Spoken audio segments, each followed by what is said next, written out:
Welcome. In this video, we'll dive into managing multiple stashes in Git. You'll learn how to handle more than one stash at a time, making your workflow much more flexible. We will cover how to list, apply, and drop specific stashes. First, let's quickly recap what a stash is. Think of it as a temporary storage space for your work.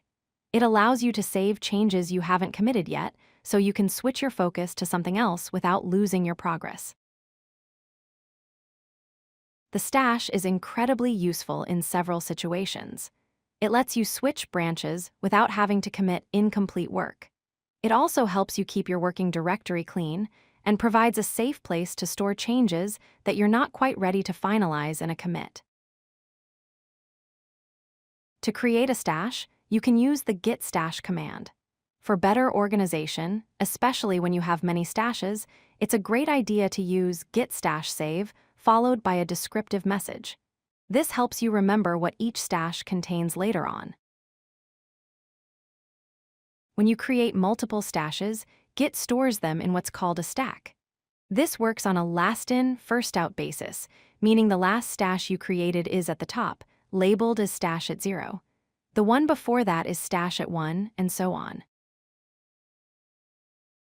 To see all the stashes you've created, you can run the Git Stash list command.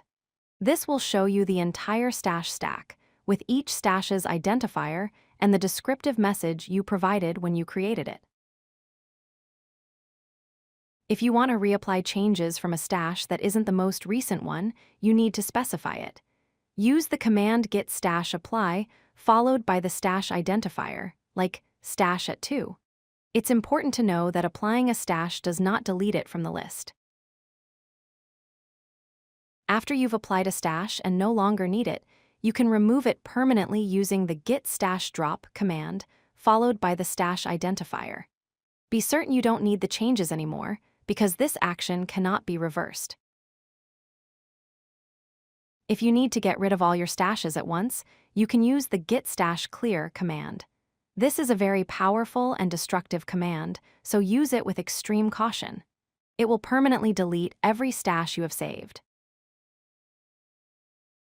To sum up, remember these 4 key commands for managing multiple stashes. Use Git Stash List to see all your stashes. Use Git Stash Apply with a specific identifier to apply any stash. Use Git Stash Drop with an identifier to delete a specific one.